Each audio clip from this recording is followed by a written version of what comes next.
بسم اللہ الرحمن الرحیم۔ مسکرائیے۔ کیوں مسکرائیے؟ کیونکہ آج بات ہی کچھ ایسی ہے۔ جریر بن عبداللہ بجلی رضی اللہ تعالیٰ عنہ کہتے ہیں کہ رسول اللہ صلی اللہ علیہ وآلہ وسلم نے مجھے جب بھی دیکھا مسکرا کر ہی دیکھا۔ مسکراہٹ کی کئی قسمیں ہیں۔ ایک ہے دائمی بشاشت اور تازگی، یوں کہ آپ کا چہرہ ہمیشہ ہنستا، مسکراتا اور خوشی سے دمکتا رہے۔ مثال کے طور پر آپ اسکول کے استاد ہیں اور اپنی کلاس کے کمرے میں جاتے ہیں تو تازہ اور خوشباش چہرے سے طلباء کے سامنے آئیں۔ آپ ہوائی سفر کے لیے ہوائی اڈے جاتے ہیں اور ہوائی جہاز تک پہنچنے کے لیے گزرگاہ پر چلتے ہوئے لوگ آپ کی طرف دیکھ رہے ہوتے ہیں۔ اس حالت میں مسرور نظر آنے کی کوشش کریں۔ آپ شاپنگ سینٹر جاتے ہیں یا گیس اسٹیشن پر جاتے ہیں تو روپیوں کی ادائیگی کے وقت مسکرائیے۔ یا آپ کسی محفل میں بیٹھے ہیں، کوئی آدمی آ کر شامل ہوتا ہے، بلند آواز سے کہتا ہے السلام علیکم اور حاضرین محفل پر طائرانہ نظریں ڈالتا ہے تو اس وقت مسکرائیے۔ آپ کسی محفل میں شرکت کرتے ہیں اور سب سے ہاتھ ملاتے ہیں تو اپنے چہرے پر مسکراہٹ رکھیں۔ ایک دن نبی اکرم صلی اللہ علیہ وآلہ وسلم کسی کام سے جا رہے تھے اور انس بن مالک رضی اللہ تعالیٰ بھی آپ کے ہمراہ تھے۔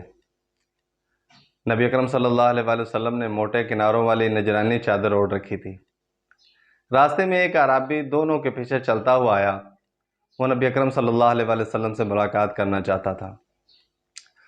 جب وہ آپ کے قریب آیا تو نبی اکرم صلی اللہ علیہ وآلہ وسلم کی چادر کا ایک پلو پکڑ کر اس نے اتنا زور سے کھینچا کہ آپ صلی اللہ علیہ وآلہ وسلم کی گردن مبارک پر رگڑ کے نشان پڑ گئے۔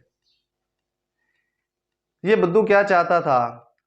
آپ سوچتے ہوں گے کہ وہ نہایت کسی ضروری کام کے سلسلے میں آیا ہوگا، شاید اس کا گھر جل رہا تھا، وہ مدد مانگنے آیا تھا، یا اس کے قبیلے کے مشرکین کی طرف سے کسی حملے کا اندیشہ تھا اور وہ اس کے لیے تعاون حاصل کرنے آیا تھا۔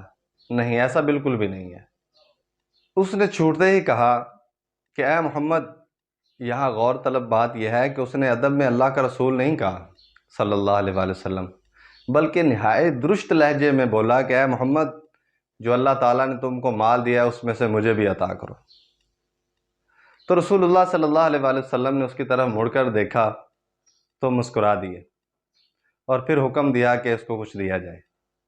رسول اللہ صلی اللہ علیہ وآلہ وسلم حد درجہ نرم دل تھے۔ آپ قوی اور مضبوط اعصاب کے مالک تھے۔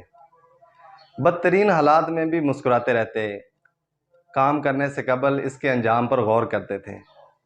اندازہ کیجئے کہ اگر رسول اللہ صلی اللہ علیہ وآلہ وسلم اس اعرابی سے بگڑ جاتے یا اسے دھتکار دیتے تو نتیجہ کیا نکلتا؟ کیا ایسا رویہ اختیار کرنے سے نبی اکرم صلی اللہ علیہ وآلہ وسلم کا زخم ٹھیک ہو جاتا یا بدو تقاضا کرنے کا ڈھنگ سیکھ جاتا؟ اگر ان سوالوں کا جواب نفی میں ہے اور نفی میں ہی ہے تو تسلیم کر لینا چاہیے کہ ایسے حالات سے نپٹنے کے لیے صبر، تحمل، برداشت، بردباری اور حسن ظن اور ٹھہراؤ سے بڑھ کر کوئی شے نہیں۔ رسول اللہ صلی اللہ علیہ وآلہ وسلم نے سچ ہی کہا ہے کہ طاقتور وہ نہیں جو ہمیشہ دوسروں پر غالب آئے، طاقتور وہ ہے جو غصے میں اپنے آپ کو قابو میں رکھے۔